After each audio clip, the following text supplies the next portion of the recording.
انہوں نے چاہا کیا تھا؟ آل رسول صلی اللہ علیہ وسلم کو ختم کیا جائے، مگر راکھ خیموں کی کریدی تو مسلح نکلے۔ سیدہ زینب سلام اللہ علیہا جو کہ اس قافلے کی سالار ہیں بعد از امام علی مقام علیہ السلام، آخر میں جو 9ویں کی رات جو شب عاشور ہے، آپ نے جو وعدے لیے ان میں ایک وعدہ کیا تھا کہ اے میری بہن، میرے بعد تم اس قافلے کی سالار ہوگی، دیکھنا زین العابدین علیہ السلام بیمار ہیں، ان کا بھی خیال کرنا ہے اور باقی تمام لوگوں کی بھی سالاری اور قیادت آپ نے کرنی ہے، لیکن وعدہ کیجئے آپ وہی صبر کا مظاہرہ کریں گی جو ہماری والدہ نے بعد از وصال مصطفیٰ صلی اللہ علیہ وآلہ وسلم کیا تھا۔ اور پھر وہ صبر ہم نے دیکھا، پھر نہ صبر کا دامن چھوٹا، نہ پردے کا، نہ نماز کا، خیموں کو آگ لگائی گئی، اور یہ مخدرات اس وقت ایک خیمے سے نکلتی اور دوسرے میں سر چھپاتی، پھر جب ان کو بھی جلا دیا گیا تو ایک خیمے کو بار بار آپ جا رہی ہیں اس کے اندر، اور تیسری دفعہ جب گئی ہیں تو آپ کے کاندھے کے اوپر آپ کے بھتیجے سیدنا امام زین العابدین علیہ السلام تھے۔ انہوں نے ثابت کیا کہ میں ہی بعد از حسین حسینی قافلے کی سالار ہوں۔ کسی نے کہا تھا کہ کربلا حدیث عشق دو بابست، کربلا و دمشق یک حسین کر دو دیگر زینب۔ جب سیدہ رباب مدینہ سے نکلی ہیں تو ابھی چند دن کے ہیں سیدنا علی اصغر علیہ السلام، آپ بھی ایک ماں ہیں، میں بھی، آپ مجھے بتائیے کیا جو ہے ڈیلیوری کے بعد ایک عورت 6 دن کی مسافت برداشت کر سکتی ہے پیدل؟ وہ بھی عام راستے سے مدینہ سے مکہ جانا، پھر شیب ابی طالب کے وہ 4.5 مہینے، پھر اس کے بعد یہ 20 منزلیں، اور ان 20 منزلوں پر پیاس، شدت، گرمی، اور ایک چینی مورخ لکھتا ہے کہ 8 دشمن تھے، ایک نہ کہو، 4 طرف سے تو فوج اشکیا ہے، اوپر سے سورج جو ہے یوں لگتا تھا سوا نیزے پر ہے، اور جب سورج ریگستان میں تپتا ہے تو زمین دہکتے ہوئے انگاروں میں بدل جاتی ہے، پھر پیاس اور پھر بھوک، وہ جو پانی جانوروں کے اوپر کھلا تھا، درندوں چرندوں کے اوپر کھلا تھا، وہ پانی آل رسول صلی اللہ علیہ وآلہ وسلم پر بند کیا گیا۔ تو جہاں صبر اپنی معراج کو پہنچ رہا تھا، وہاں جیسے کاظمی صاحب نے ذکر کیا سیدنا علی اصغر علیہ السلام کا، تو میں ایک چیز آج کے دن کی نسبت سے واضح ضرور کر دوں کہ آج بھی تاریخ کو مسخ کرنے کی کوشش کی جاتی ہے۔ لوگ کہتے ہیں نا کہ کربلا کی جنگ ختم ہوئی، جنگ ختم نہیں ہوئی، نسل یزید آج بھی اختراعات نکالتی ہے، وہ منیمائز کرنے کی کوشش کرتے ہیں ان سختیوں کو، اور وہ یہ کہتے ہیں کہ یہ تو گرمی کا موسم ہی نہیں تھا، پھر جو پانی بند کیا گیا اس کا تو کوئی لاجک نہیں، اور ساتھ یہ بھی ثابت کرنے کی کوشش کرتے ہیں کہ امام علی مقام علیہ السلام نے پانی مانگا، پانی نہیں مانگا، اتمام حجت فرمایا، ظلم کو اپنی انتہا تک پہنچا کر، صبر کا مقام انتہا تک پہنچا کر زمانے کو بتا دیا کہ ظلم اپنی اس انتہا پر ہے کہ یہ معصوم بچہ جو بول نہیں سکتا، آج میں نے اس کو بھی قاسم جنت، اور میں قاسم جنت کیوں کہتی ہوں، میرے نبی علیہ السلام نے خود ارشاد فرمایا کہ یہ جنت کے نوجوانوں کے سردار ہیں، 6 آپ نے جنت کے مالکوں کو گنا کہ میں، علی، اور پھر سیدنا جعفر علیہ السلام، سیدنا امیر حمزہ رضی اللہ تعالیٰ عنہ اور حسن و حسین، یہ 6 جنت کے مالک ہیں۔ تو یہ مالک جنت ہیں، جنت تقسیم کرنے والے، بانٹنے والے، الاٹ کرنے والے ہیں۔ لے کر گئے کہ شاید میرے علی اکبر کی اٹھتی ہوئی لاش انہوں نے نہیں دیکھی کہ میرے بال کیسے سفید ہوئے، انہوں نے یہ نہیں دیکھا میں نے اون و محمد کی لاشوں کو کیسے اٹھایا، میں نے شبیہ مصطفیٰ قاسم کو کیسے اٹھایا، میں نے ان 72 کی قربانیاں کیسے دی۔ آج میں اتمام حجت کرنے جا رہا ہوں، اور جو پانی مانگا اس کے بعد جیسے بات کر رہے تھے، وہ تیر اونٹ کو نہر کرنے کے لیے استعمال کیا جاتا ہے۔ اس ماں کا حوصلہ دیکھیں جو کہتی ہے، حرملا بدبخت، تجھے اتنے کم سن مجاہد کے لیے اتنا بڑا تیر درکار تھا کہ جو اونٹ کو، سب سے بڑے اونچے جانور کو نہر کرنے کے لیے استعمال کیا جاتا ہے، پھر آپ نے وہ خون سیدنا علی اصغر علیہ السلام ہاتھ میں لیا۔ اور میں کہتی ہوں، وہ جو کسی نے لکھا تھا نا کہ آب و دانہ میرے حسین کا ہے، ہر زمانہ میرے حسین کا ہے، اور جو کھلانا میرے حسین کا ہے، اس کا جواز کیا ہے کہ جب آپ نے خون امام علی اصغر علیہ السلام کو ہاتھ میں لیا تو آپ نے جب آسمان پر ڈالنا چاہا، آسمان نے ہاتھ جوڑ دیے کہ اے امام وقت، اگر آپ نے یہ خون مجھ پر ڈال دیا، یہ قربانی، یہ شہادت، یہ مجاہد اتنا بڑا ہے کہ پھر میں قیامت تک پانی نہیں برسا سکوں گا۔ جب اس کو زمین پر انڈیلنا چاہا، زمین نے بھی عاجزی کا اظہار کیا، آپ نے اس کو اپنی داڑھی پر خضاب کیا اور روئے مدینہ دیکھا، اور پھر کہا نانا جان گواہ رہیے گا میں نے اپنی آخری قربانی بھی اللہ کی رضا کی خاطر پیش کر دی. وہ جو تسلیم و رضا کا وعدہ چلتے وقت روضہ رسول پر ہوا تھا آپ نے یہاں اس کا اتمام فرما دیا. تو یہ کہنا کہ پانی مانگا، پانی تو آپ اگر آپ چاہتے تو آپ تو جو ہے قسیم کوثر تھے، پانی چل کر آپ کے قدموں میں آتا. اور پھر رسول کریم صلی اللہ علیہ وآلہ وسلم کا یہ خانوادہ کہ جس کی مخدرات عصمت نے جلے ہوئے خیموں کے ٹکڑوں سے اپنے سروں کو ڈھانپا. آج کی عورت جو ہم بات کر رہے تھے، اس چادر کی، اس قربانی کی، اس تقدس کی کیا حیا بجا لاتی ہے، یہ آج سوچنے کا مقام ہے. یزید کا دربار، سیدہ زینب علیہ السلام کے خطبے، کوفہ کا بازار، سیدہ کے خطبے، ابن زیاد کا دربار، مدینہ منورہ، آج کربلا پہنچا ہی سیدہ زینب سلام اللہ علیہا کے توسط سے. تو وہ یزید کے دربار میں جو کھڑے ہو کر فرمایا کہ شومی قسمت کہ مجھ جیسی، اب پھر امام حسین علیہ السلام کا وہی جملہ کہ مجھ جیسی کو تجھ جیسے بدنہاد کے ساتھ مخاطب ہونا پڑ رہا. اور یہ کیا تیری تقسیم ہے کہ تیری عورتیں تو اندر حرم میں پردے میں بیٹھی ہیں، اور جب مخدرات عصمت جو نبی کے گھر کی عورتیں ہیں تو ان کو پابا رسن کر کے اور بے کجاوا اونٹوں کے اوپر بازاروں سے پھرا کر اعلان کرتا ہے کہ یہ باغی ہیں. ہم باغی نہیں، تو بہت جلد دیکھ لے گا اپنا انجام. اور تو چاہتا ہے کہ تو ہمارا ذکر لوگوں کے دلوں سے محو کر دے، ہماری محبت کو گھٹا دے، اور تو بدبخت بہت جلد اپنے انجام کو پہنچنے والا ہے، مگر تو ہماری محبت کو لوگوں کے دلوں سے ختم نہیں کر سکتا. ان خواتین نے اور خاص طور پر سیدہ زینب سلام اللہ علیہا نے اپنے خطبات کے ذریعے ان قربانیوں کو جس طرح زندہ رکھا. میں سمجھتی ہوں کربلا 61 ہجری 10 محرم کے بعد سے لے کے اب تک سیدہ زینب سلام اللہ علیہا کے خطبات پر کھڑا ہے، ان کی اس دلیری پر کھڑا ہے، ان کی اس شجاعت، اس صبر، اس حوصلے پر کھڑا ہے جو آج کی ایک مسلمان عورت کو اپنانا چاہیے. اور ہم مائیں ہیں، ہم کس طرح کی امت پروڈیوس کر رہی ہیں. علامہ اقبال نے فرمایا تھا کہ تنومند، توانا، تندرست مسلمان اور جری اور غیور مسلمان پیدا کرنا ایک ماں کی گود کی جو ہے وہ ذمہ داری ہے. بطول باش پنہا شو ازی اثر کہ در آغوش شبیرے بگیری. ہم جو بھاؤ سے ڈرانے والی، اندھیرے سے ڈرانے والی، کاکروچ سے ڈرانے والی، ہم کس طرح سے سیدنا اون محمد علیہ السلام کی تیاری کے وقت جو سیدہ زینب کا حوصلہ تھا، جس طرح سیدنا علی اکبر کی بات ہوئی، سیدہ لیلا کا حوصلہ تھا، سیدہ رباب کیسے سیدنا علی اصغر کو تیار کرتی ہیں. یہ وہ مائیں ہیں جن کا کردار آج ہمیں یاد کرنا ہے، جن کی قربانیوں کو آج ہمیں اپنانا اور سلام پیش کرنا ہے. بالکل جناب، اور یہ حوصلہ ہی ہے. اور وہ کسی نے بڑا خوب کہا ہے کہ سر حسین ملا ہے یزید کو لیکن شکست دی ہے پھر بھی جھکا ہوا نہ ملا. فہد کیا کہیں گے آپ؟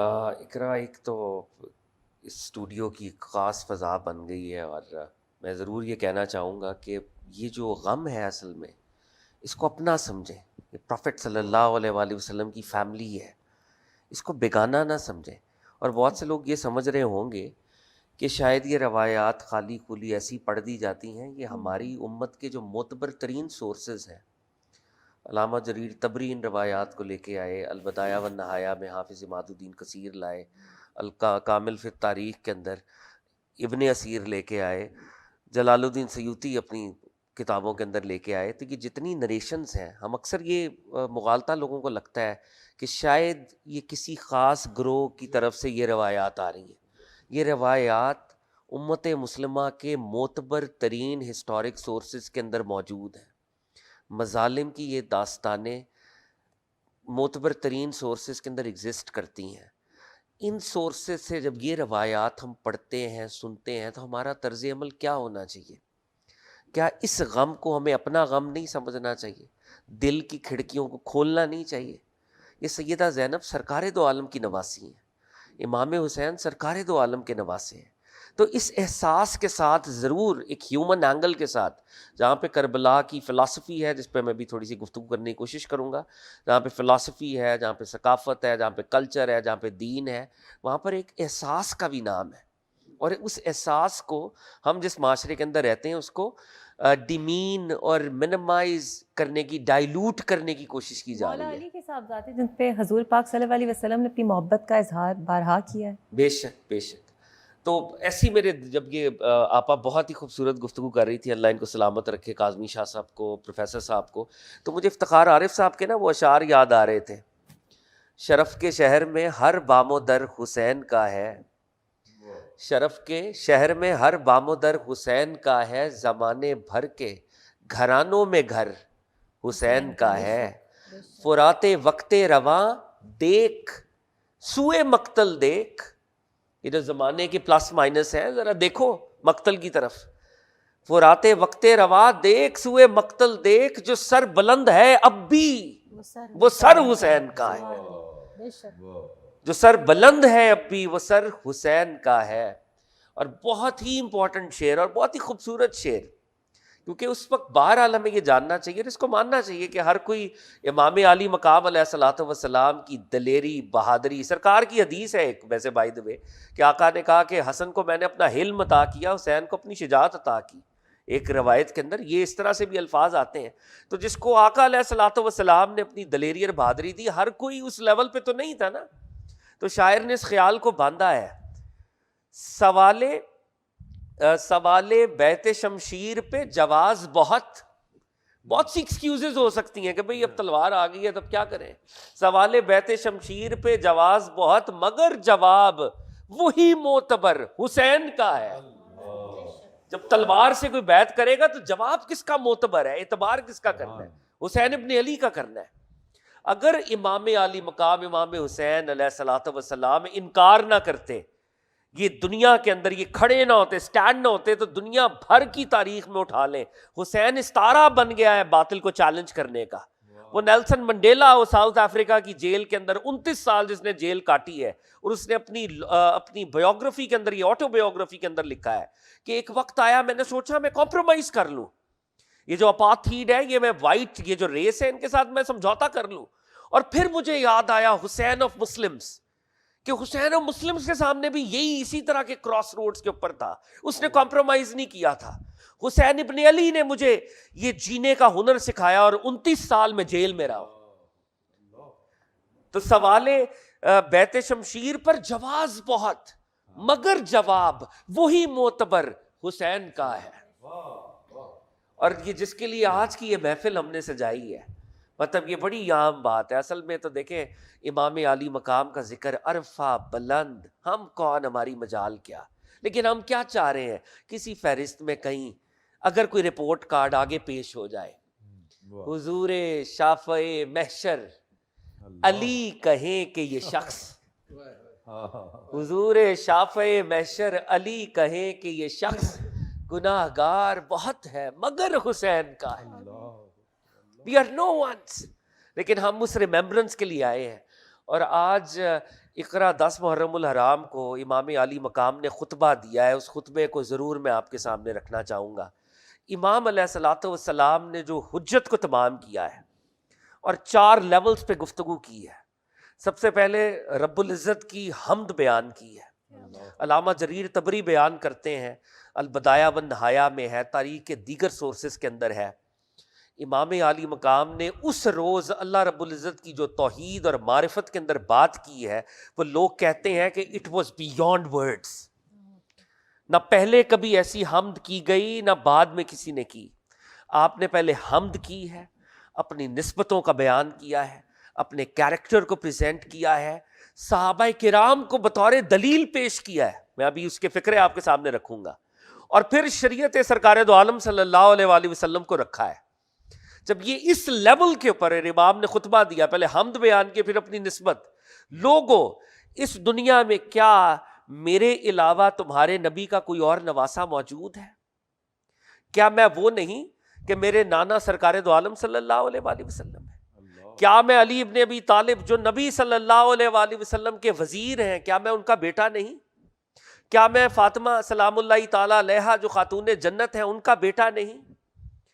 کیا امیر حمزہ میرے والد کے چچا نہیں تھے؟ کیا جعفر طیار 2 پروں والے جو جنت میں اڑتے ہیں، کیا وہ میرے چچا نہیں ہیں؟ کیا سرکار دو عالم نے میرے اور میرے بھائی کے بارے میں یہ نہیں بتایا تھا کہ یہ دونوں سیدہ شباب اہل جنہ ہیں، جوانان جنت کے سردار ہیں؟ اور پھر جب یہ ساری نسبتیں بتائیں تو پھر کہا کہ لوگوں میں سچ بول رہا ہوں، اور میں اس وقت سے سچ بول رہا ہوں جب مجھے یہ پتا چلا کہ جھوٹ بولنے سے اللہ ناراض ہوتا ہے. یہ آپ کا جملہ ہے. اور پھر آپ نے فرمایا اگر اب بھی تم میرے ان کلمات پر اعتراض کرو تو انس بن مالک رضی اللہ تعالیٰ عنہ سے پوچھ لو، صحابہ کو بطور دلیل پیش کر دیا. ابو سعید خدری رضی اللہ تعالیٰ عنہ سے پوچھ لو، سہل بن سعد سعدی رضی اللہ تعالیٰ عنہ سے پوچھ لو، زید بن ارقم رضی اللہ تعالیٰ عنہ سے پوچھ لو، جلیل القدر صحابہ کرام ہیں یہ سارے. کیا جو میں کہہ رہا ہوں ایسا نہیں ہے؟ جب آپ نے یہ بات وہاں پہ ارشاد فرمائی ہے تو شمر ملعون وہ کھڑا ہوا ہے وہاں پہ، اور ہلچل تھی کفار کی اس فوج اشکیا کی فوج میں، اور اس نے کہا امام علی مقام امام حسین علیہ السلام کو نعوذ باللہ من ذالک ہیملیٹ کرنے کے لیے کہ یہ حسین ابن علی یہ تو ایک رخ سے خدا کی بات کرتے ہیں. ہم جس طرح آپس میں نہیں کہتے کہ یہ بڑا ون سائیڈڈ نیریٹو ہے، تو اس نے یہ جملہ بولا وہاں پر کہ یہ تو ایک رخ سے خدا کی بات کرتے ہیں. علامہ جریر طبری نے ریکارڈ کیا، البدایہ والنہایہ میں بھی ہے. تو وہاں پر حبیب ابن مظاہر الاسدی کھڑے ہوئے اور انہوں نے جلال میں آ کے کہا کہ تو نواس رسول کو یہ کہتا ہے کہ تم یک رخے ہو، تم ایک رخ سے اللہ کو پہچانتے ہو، کیا تم 70 رخ سے اللہ کو پہچانتے ہو؟ اور امام علی مقام نے پھر اپنے خطبے کو ریزیوم کیا وہاں پہ. امام علی مقام نے جب اپنی نسبتیں صحابہ کرام کر وہ سارا اپنا کیریکٹر سچا ہونا وہ بتایا، تو اس کے بعد انہوں نے کہا اچھا مجھے یہ بتاؤ میرے قتل کے درپے کیوں ہو؟ کیا میں نے تم میں سے کسی کا قتل کیا ہے؟ کیا تم میں سے میں نے کسی کو کوئی نقصان پہنچایا ہے؟ کیا تم میں سے میں نے کسی کو زخمی کیا ہے کہ تم مجھ سے قصاص لینا چاہتے ہو؟ شریعت محمدی علیہ الصلوۃ والسلام کا قانون پیش کر دیا کہ ظلم کا کبھی کوئی جواز ہوتا ہے، کوئی ضابطے ہوتے ہیں. اور اس کے بعد امام علی مقام علیہ الصلوۃ والسلام نے ان لوگوں کو ایکسپوز کیا جنہوں نے امام کو لیٹرز لکھے تھے، اور وہ اس وقت یزید اور ابن زیاد اور عمر ابن سعد کی ملعون آرمی کے اندر موجود تھے. اور امام علی مقام نے کہا کہ ان لوگوں کے نام لیے ABC، کیا تم لوگوں نے مجھے خط نہیں لکھے تھے؟ کیا تم لوگوں نے مجھے بلایا نہیں تھا کہ ہمیں ایک امام کی ضرورت ہے؟ ہم یزید اور اس کے گورنر کے پیچھے نماز نہیں پڑھنا چاہتے، آپ آئیں، پھل پک گئے ہیں، میوے پک گئے ہیں، آپ آئیں ہمیں لیڈ کریں. جب امام علی مقام امام حسین علیہ السلام نے اللہ کی حمد، اپنی نسبتیں، اپنا کیریکٹر، اپنی نبی صلی اللہ علیہ وآلہ وسلم کی شریعت صحابہ کرام کو بطور دلیل اور قصاص کے احکامات، اور پھر ان لوگوں کو ایکسپوز کیا، تو پھر آپ نے قرآن کی آیت کی تلاوت کی جو اس طرف اندیا دے رہی تھی کہ حق والے کون ہوتے ہیں اور منافقین کون ہوتے ہیں. اور اس کے بعد زہیر ابن کین نے خطبہ دیا، اور پھر وہ ملعون عمر ابن سعد نے پہلا وہ تیر چلایا ہے، اور اس نے کہا لوگوں گواہ رہنا آج کی جنگ کا میں باضابطہ طور پر آغاز کر رہا ہوں. تو امام علی مقام تو مظلومیت کا استعارہ ہے، عدل و استقامت کا استعارہ ہے، دلیری کا استعارہ ہے. اور میرا امام نواس رسول وہ ڈرا نہیں ہے، اتمام حجت ضرور کی ہے کہ امام کے خون سے، ان کے خانوادے کے خون سے ناحق کوئی ہاتھ نہ رنگے، اور کل کو یہ ڈیفنس نہ لے کہ ہمیں تو پتہ ہی نہیں تھا، یہ تو محض حادثہ تھا، ہمیں تو پتہ ہی نہیں چلا سامنے لوگ کون تھے، وی وش ہمیں پتہ چل جاتا تو ہم یہ کام نہ کرتے. تو امام علی مقام نے روز عاشور اس کو بیونڈ ریزنیبل ڈاؤٹ ایکسپوز کیا، اور جیسے آپا نے یہاں پر بالکل بجا طور پہ فرمایا کہ اس علم کو بی بی سیدہ زینب نے اٹھایا ہے کوفہ میں اور یزید کے دربار میں، اور جب خطاب فرمایا ہے تو یوں لگا ہے کہ جیسے ایک دفعہ پھر علی ابن ابی طالب خطاب کر رہے ہیں. ان کے لہجے میں وہ حیدری جلال تھا اور یزید کے دربار میں ایک سناٹا تھا. تو آج ہم سب کو we are here in this program. Why we are here? We have to understand the message of Imam Hussain also. جب ہم رو رہے ہیں یہ بھی ایک فطری بات ہے، ہم غم کر رہے ہیں، but we also want to follow Imam's message. اور وہ میسج کیا ہے کہ نبی صلی اللہ علیہ وآلہ وسلم کا دین امپلیمنٹ ہوگا، اور ملوکیت کو ہم ہر حال میں، یزیدیت کو ہر حال میں، ہر فارم میں ہم چیلنج کریں گے، اور چیلنج کرنے کے لیے ہمیں تیاری کرنی ہوگی. بالکل صحیح، بالکل صحیح. کوشش ہم کر سکتے ہیں لیکن اس لیول تک تو نہیں پہنچ سکتے، لیکن ایٹ لیسٹ کوشش تو کریں ایز اے نیشن. ایک بریک لیتے ہیں، بریک کے بعد آپ سے ملتے ہیں.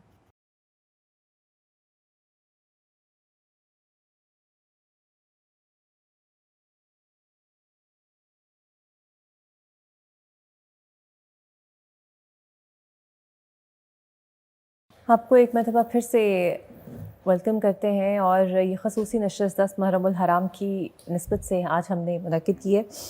ناصر صاحب، اگر آج کے دور کے الفاظوں کو ذرا چنا جائے نا تو اگر ہم یہ دیکھیں کہ حکومت کے لیے، طاقت کے لیے ایک ووٹ آف کانفیڈنس چاہیے ہوتا ہے، سو ایکچولی یزید کو وہی ووٹ آف کانفیڈنس چاہیے تھا جو کہ اس کو نہیں ملا، اور ظاہری طور پر اس کو یہ لگا کہ اس کی فتح ہو گئی ہے، لیکن کیا ہی بدقسمتی ہے کہ آج بھی اگر کسی فرعونیت کی مثال دینی ہو تو اس کو یزید کہا جاتا ہے، اور صبر کی مثال دینی ہو تو امام حسین علیہ السلام کا ذکر کیا جاتا ہے۔ بہت خوبصورت آپ نے بات کی اور اس میں کوئی شک نہیں ہے۔ دراصل اس ظالم نے وہاں پر ظلم کی انتہا، جتنی انتہائیں تھیں ساری ختم کر دی۔ آپ اندازہ کریں نا، کلمہ گو نمازیں پڑھنے والے لوگ، کچھ اصحاب کی اولاد رسول اللہ کے قریب ترین زمانہ، حضور علیہ السلام کے وصال پاک کے صرف 50 سال بعد کا زمانہ ہے، اور یہ وہ لوگ ہیں جو اس بہترین زمانے میں رہ رہے ہیں۔ بہترین زمانے میں رہنے والے برے لوگ بدترین ہوتے ہیں، بہترین زمانے میں رہنے والے جو برے ہوتے ہیں وہ بدترین ہوتے ہیں۔ انہوں نے، یہ اتنے بدترین لوگ تھے کہ وہ رسول اللہ صلی اللہ علیہ وآلہ وسلم جنہوں نے جانور کو ذبح کرنے کے بھی SOPs دیے۔ ابھی 1 مہینہ ہوا، عید الاضحیٰ گزری، رسول اللہ نے فرمایا اس کو پانی پلاؤ، اسے کچھ کھلا لو۔ آقا علیہ السلام نے فرمایا ایک جانور کے سامنے دوسرے کو ذبح نہ کرو۔ ان ظالموں نے سارے SOPs ختم کر دیے۔ رسول اللہ کے بیٹے کی دفعہ، حضور علیہ السلام کے اپنے بیٹے کی دفعہ، اور اس حال میں کہ خود رسول اللہ بھی دیکھ رہے تھے۔ اقرا بہن، میں یہ بات کہوں گا، یہ امتحان امام حسین کا بھی تھا اور خود رسول اللہ کا بھی امتحان تھا۔ کربلا، چاہتے تو شاید اللہ سے دعا مانگتے، تقدیر بدل دیتے۔ سنیں نا، کربلا خود رسول اللہ کا امتحان تھا۔ امام حسین بچ جاتے، دین نہیں بچنا تھا۔ اگر کوئی معجزہ یا کرامت ہو جاتی، اگر کوئی معجزہ یا کرامت، یہ بات بھی میری نوٹ رکھیں، کوئی معجزہ یا کرامت ہو جاتی، امام بچ جاتے، لیکن دین نہیں بچنا تھا۔ دین کو خون حسین نے بچانا تھا، دین کو علی اصغر کے خون اور علی اکبر کے خون نے بچانا تھا۔ دین نے بچنا اسی مظلومیت کے ساتھ تھا، اور یہ مظلومیت دین مصطفیٰ کی طاقت بننی تھی۔ حضور نبی کریم صلی اللہ علیہ وآلہ وسلم خود موجود تھے کربلا میں، صحیح روایات کے اندر موجود ہے یہ بات۔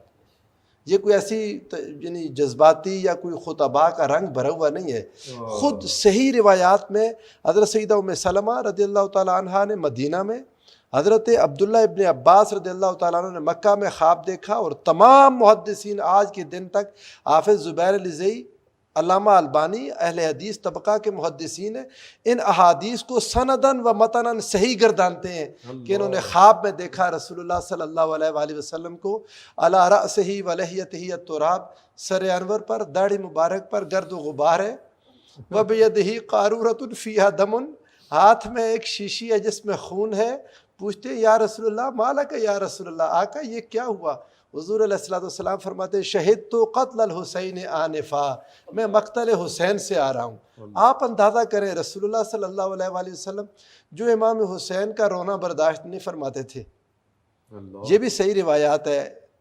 امام طبرانی اس کو لائے معجم الکبیر میں، حضور علیہ السلام صحابہ کے درمیان بیٹھے تھے اور رونے کی آواز آئی حضرت امام حسین علیہ السلام کی۔ تیزی سے آقا علیہ السلام گئے، جا کے پوچھا فاطمہ میری بیٹی حسین کو کس نے رلایا؟ آج کی بابا جان آپس میں بھائی ہیں، کو کھیلتے ہوئے رو پڑے۔ فرمایا نہ، حسین کا رونا مجھے تکلیف دیتا ہے، حسین کا رونا۔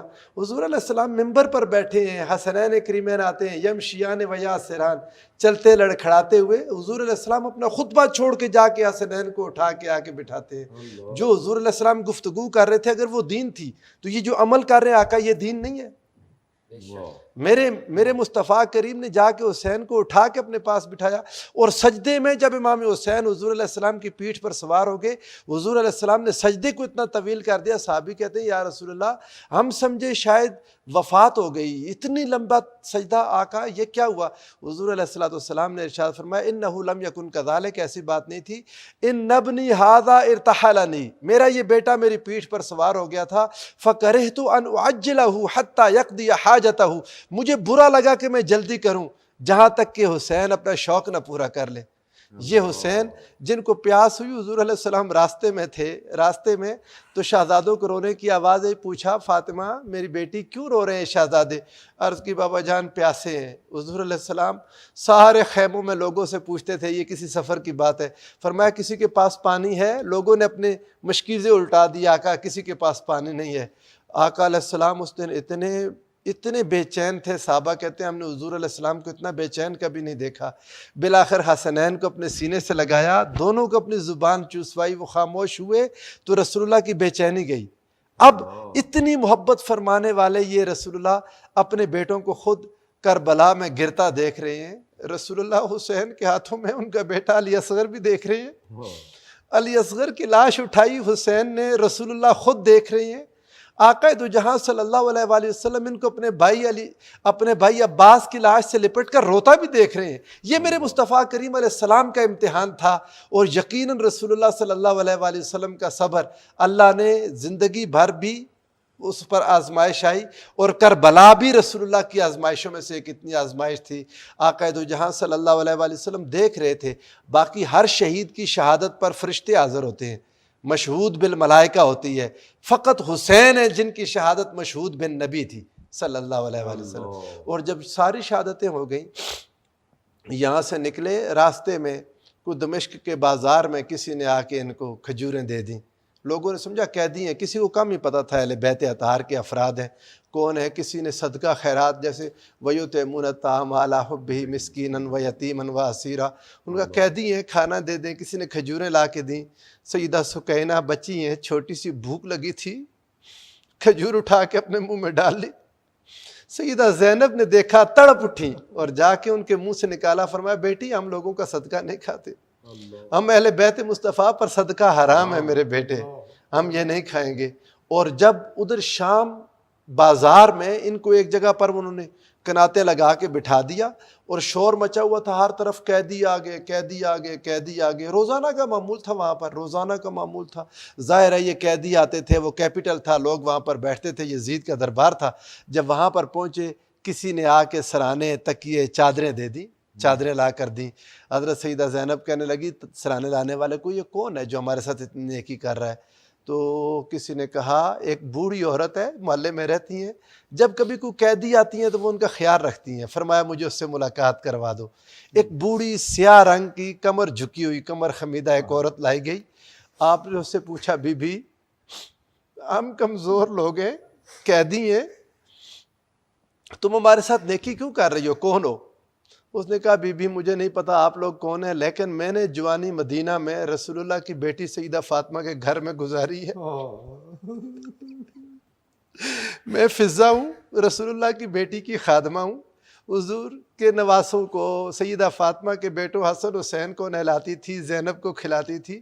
جب سیدہ کا وصال ہونے لگا تھا تو آپ نے فرمایا تھا مدینے میں نہ ٹھہرنا، تم چونکہ حبشہ کی ہو وہیں چلی جانا، اور ایک میری نصیحت یاد رکھنا، جب کبھی کوئی قیدیوں کا قافلہ آ جائے اس سے نیکی کر دینا، میں تو اپنی مالکان کے حکم کی تعمیر کر رہی ہوں، جو بھی کوئی آتا ہے نیکی کر دیتی ہوں۔ سیدہ زینب اسے پہچان گئی، یہ تو ہماری وہ خادمہ ہے جو بچپن میں ہمارا خیال رکھتی تھی۔ فرمایا لیکن ظاہر نہیں ہونے دیا، فرمایا بی بی ہم قیدی لوگ ہیں، بتاؤ کیا تمہارے حق میں دعا کر سکتے ہیں؟ اس نے کہا کہ بس ایک دعا کر دیں، میں جب سے یہاں آئی ہوں رسول اللہ کے حسنین کی زیارت نہیں کر سکی، میں نے سنا ہے حسن کو کسی نے شہید کر دیا، حسین اور زینب زندہ ہے، بیٹی دعا کرو مجھے ان کی زیارت ہو جائے۔ سیدہ زینب فرمانے لگی بی بی تیری دعا قبول ہو گئی، تیرے سامنے بیٹھی زینب ہے اور وہ نیزے پر حسین ہے۔ پھر یہی سیدہ فضہ نے یزید کے دربار میں بھی بہت بہادری کے ساتھ گفتگو کی، اور جب بولی انہوں نے کہا تمہیں معلوم نہیں جن کو تم قیدی کہہ رہے ہو، خبردار ان کو تم نے، یہ جو دونوں جہانوں کے بادشاہ کی اولاد ہے اور دونوں جہانوں کے بادشاہ ہیں۔ یزید نے کہا پکڑو اس بڑھیا کو۔ جب پکڑنے کے لیے نکلے تو کئی حبشی فوجی وہ تلواریں لے کے آگے انہوں نے کہا خبردار یہ فضہ ہمارے خاندان کی قبیلے کی ہے، کسی نے اس کو ہاتھ لگایا۔ یزید نے دیکھا حالات خراب ہو جائیں گے، اس نے کہا پیچھے ہٹ جاؤ پیچھے ہٹ جاؤ۔ جب بیٹھ گئے سیدہ زینب آپ کی چیخ نکل گئی، مدینے کی طرف رخ کیا، یا رسول اللہ آج حبشہ کی بیٹی فضہ کے لیے تلواریں اٹھ گئی، آپ کی بیٹی کے لیے کوئی تلوار نہیں اٹھ رہی۔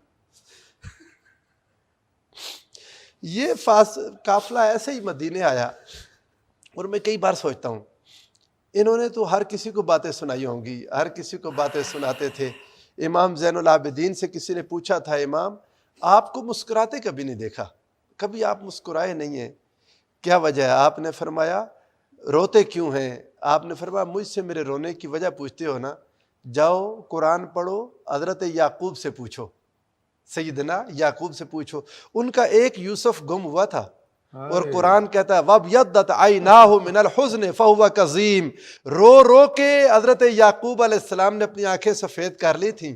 ایک یوسف گم ہوا تو یعقوب اتنا روئے. میں تو مصطفیٰ کے سارے یوسف گم کر رہا ہوں. لیکن کردار کیا ہے؟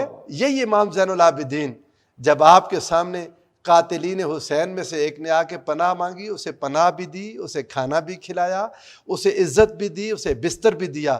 جاتے ہوئے کہنے لگا امام لگتا ہے آپ نے مجھے پہچانا نہیں.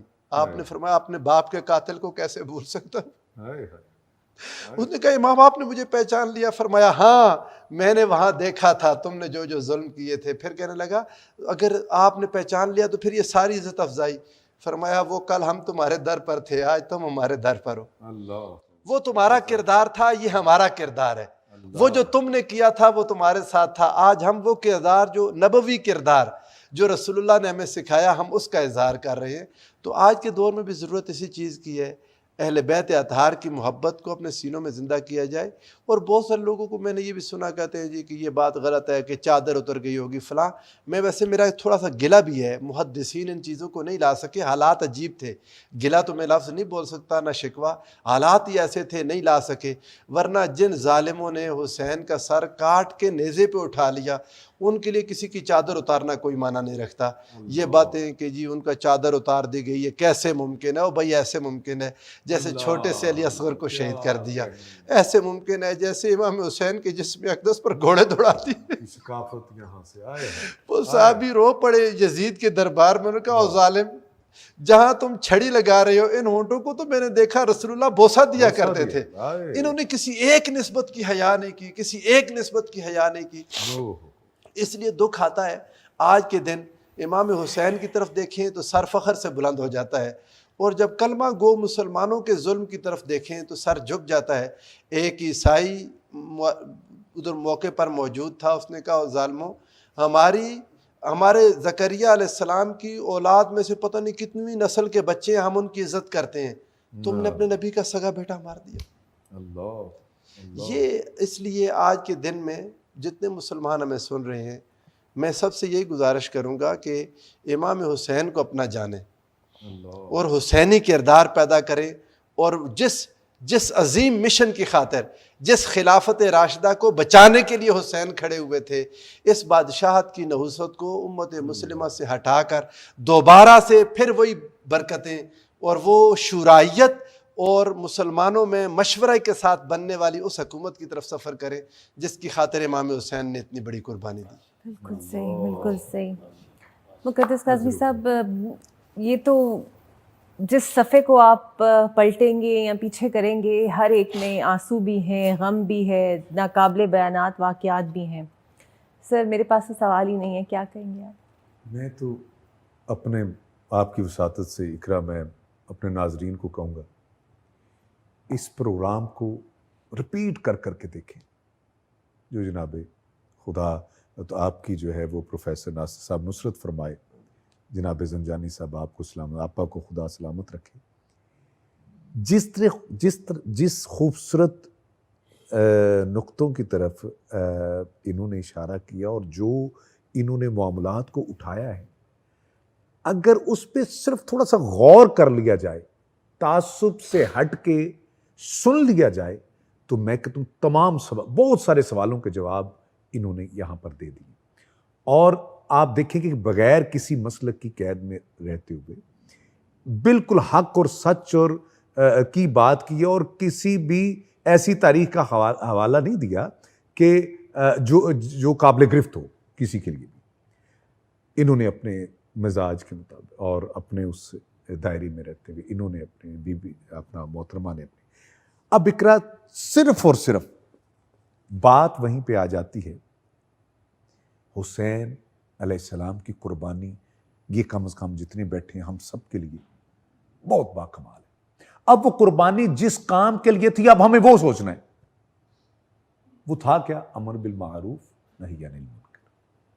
اب اس بات کو سامنے رکھتے ہوئے کہ یہ جناب زنجانی صاحب نے بتا دیا کہ یہ کوئی اقتدار کی جنگ نہیں تھی. سوال کا جواب بہترین مل گیا. انہوں نے بتایا کہ ناصر صاحب نے کہ کہیں میں دہرا اس لیے رہا ہوں کہ ایسے نقطے ہیں جس پہ بارہا دفعہ بھی اگر بات کی جائے تو سیر حاصل جو نا وہ ہم لوگوں تک وہ پیغام جو پہنچا سک رہے ہیں یا پہنچا سکیں، میں سمجھتا ہوں کہ اگر سمجھ لیا جائے تو کافی ہو جائے گی. اس نشست میں جو نشست آپ لوگوں کے وساطت سے گئی ہے، میں سمجھتا ہوں کہ ہو سکتا ہے کہ انہوں نے فرمایا کہ یہ کوئی بیٹھے بٹھائے بات نہیں ہوئی. رسالت ماں نے گود میں لیا اور آنسو بہائے، بتایا کہ اس میرے بیٹے کے اوپر یہ ظلم ہوگا. اور وہ کربلا کی مٹی، اب دیکھیں میں کہتا ہوں کہ میں کس کس جگہ پہ آپ لوگوں کا شکریہ ادا کروں کہ میں ادا کرتا تو شاید کوئی بات اور طرف چلی جاتی. آپ نے کہا کہ رسول اللہ موجود تھے کربلا کے اندر. وہ کیسے کہ خواب میں جب جناب بی بی ام سلمہ ام المومنین رضی اللہ تعالیٰ عنہا علیہ السلام نے جب دیکھا تو انہوں نے کہا کہ یا رسول اللہ کیا ہوا؟ کہا میں کربلا سے آ رہا ہوں. یہ کبھی نقطہ میں نے سنا ہی نہیں ہے کبھی عام لوگوں سے، جو جناب نے بیان کر دیا کہ میں کربلا سے آیا ہوں. یہ خاک، کہا یہ خاک کربلا ہے. اور دیکھ ام سلمہ جو تجھے مٹی دی تھی، دیکھ جب اٹھی تو اس مٹی کو دیکھا تو وہ سرخ ہو چکی تھی. کہا کہ یہ جب، اور دیکھیں اس میں بھی رسالت مآب کی، لوگ کہتے ہیں کہ خبر غیب کی یا اگلی خبر، ہم اس معاملے میں نہیں پڑھتے، لیکن اتنا پتا تھا کہ ام سلمہ رضی اللہ تعالیٰ عنہ اس وقت تک زندہ رہیں گی جب تک واقع کربلا ہوگا، یہ اس وقت موجود ہوں گی. تو انہی کو باقی بھی موجود تھیں اس دوران، لیکن دیا جناب وہ جو کربلا کی خاک تھی وہ کن کو دی؟ جناب ام سلمہ ام المومنین رضی اللہ تعالیٰ عنہ. یعنی کہنے کا مطلب یہ ہے کہ آپ سوچئے کہ یہ کوئی بیٹھی بٹھائے بات نہیں ہو گئی.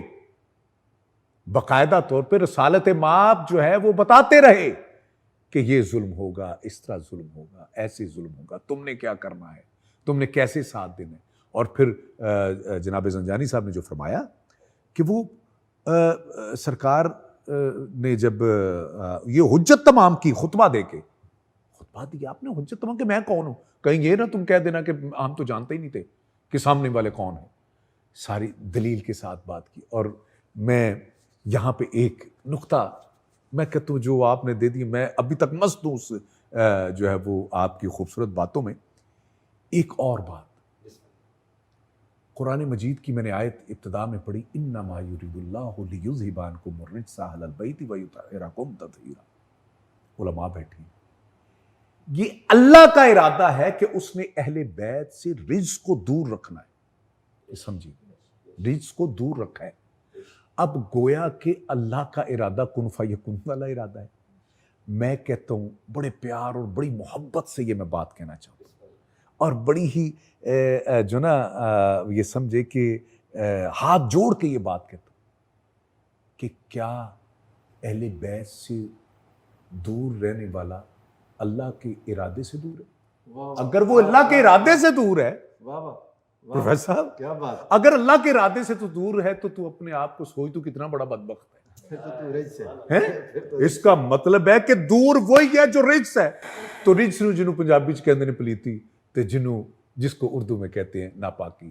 تو یاد رکھ وہ جو خدا کی یعنی وہ کردہ ہے، یعنی جو خدا کا حکم ہے، جو اللہ کا ارادہ ہے کہ دور ان سے وہی ہوگا جو رجس ہوگا. تو یاد رکھو دور رہنے والوں، ذرا اس پہ غور ضرور کرو کہ کیا تم دور رہ کے صحیح ہو یا قریب رہ کے. پھر قرآن کی ایک اور آیت میں نے پڑھی، قل لا اسألکم علیہ اجرا الا المودۃ فی القربى. یہ اجر رسالت ہے، ان سے مودت، محبت نہیں مودت.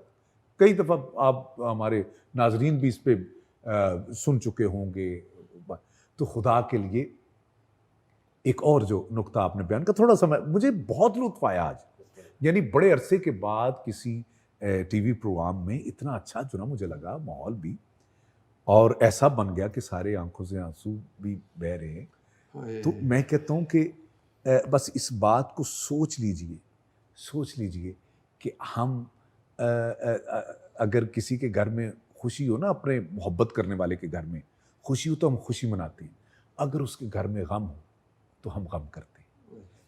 چلیں میں ایک مثال دیتا ہوں کہ مرشد کے گھر میں اگر خوشی ہو تو جو واقعی حلالی مرید ہوتا ہے وہ بھی اس خوشی میں شریک ہوتا ہے.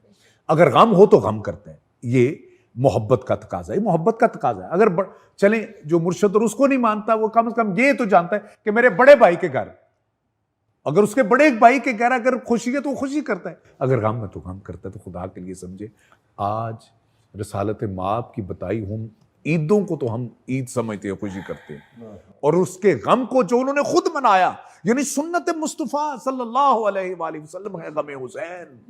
اگر سمجھ لیا جائے تو یہ وہ, پھر میں کہہ رہا ہوں یہ وہ غم ہے جو شہادت سے پہلے منایا گیا. تو میں کہتا ہوں خدا کے لیے اس بات کو سمجھیے کہ ہمیں صحابہ اکرام تشریف فرما تھے, یہ عام الحزن غم کا سال سارے ہم نے کورس کی کتابوں میں بھی پڑھا پروفیسر. تو اس میں ایک خاص بات, میں ایک نقطہ واقعہ تو ہمیں پتہ ہے. آپ سے پوچھا گیا سرکار یہ پورا سال غم کا آخر کیوں؟ فرمایا دو میری محسن ہستیاں گئی, ایک ام المومنین پاک بی بی خدیجہ اور دوسری جناب میری چچا ابو طالب علیہ السلام. تو کہا کہ ان کی یعنی جانے کی غم میں کہہ رہا ہوں پورا سال تم نے غم کا منا. گویا قیامت تک یہ بات بتا دی, میرے گھر کی خوشی کے ساتھ خوشی اور غم کے ساتھ غم. تو آئیے ہم اس بات کو سمجھیں, ان باتوں میں الجھے نہیں. خوشی اور غم کو بھی ہم نے فرقوں میں تقسیم کر دیا. اگر کسی بات پہ خوشی ہے اس کو بھی ہم فرقہ بنا دیتے ہیں, کوئی غم ہے تو اس کو بھی فرقے میں تقسیم. یہ کیا ہو گیا؟ خدا کے لیے ایسے جو ہے نا وہ جید علماء کے اور اسکالرز کی باتیں سنیں اور سمجھے, جو دلیل کے ساتھ بات کر رہے ہیں, ایسے نہیں کر رہے. خدا کے لیے سمجھے اور سوچے. اور میرا یہ دل کر رہا ہے اقرا کہ میں آج کے دن کی مناسبت سے ایک مرثیہ کا مزاج ہے اگر آپ جی تو میں چاہوں گا کہ میں پیش کروں. کربلا کربلا کربلا کربلا کربلا کربلا میں لٹ گئی بابا, یا حسین میرا غازی نہ رہا, یا حسین میں ہو گئی بے ردا, یا حسین اب کس کو دوں میں صدا. کربلا کربلا کربلا کربلا کربلا کربلا. صحرا میں کتنے لاشیں دیکھے تیری بہن نے, مجبور کر دیا ہے مجھ کو تیرے دفن نے. دیتی رہی میں صدا, یا حسین کچھ بھی میرا نہ بچا, یا حسین سنتا کوئی کیا بھلا, یا حسین جب پردہ ہی لٹ گیا. کربلا کربلا کربلا کربلا کربلا کربلا. زخمی جو لاش آئی لیلا کے گل بدن کی, اور ٹکڑے ٹکڑے دیکھی تصویر بھی حسن کی. سوچو تو بھیا ذرا یا حسین صدمہ ہے کتنا بڑا, یا حسین اصغر بھی مارا گیا, یا حسین اصغر بھی مارا گیا, یا حسین رونے لگی قضا. کربلا کربلا کربلا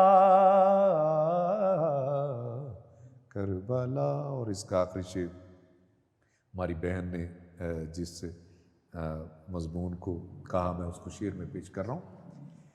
خیمے جلا کے ظالم کہے لگا رہے تھے، کم سن یتیم سارے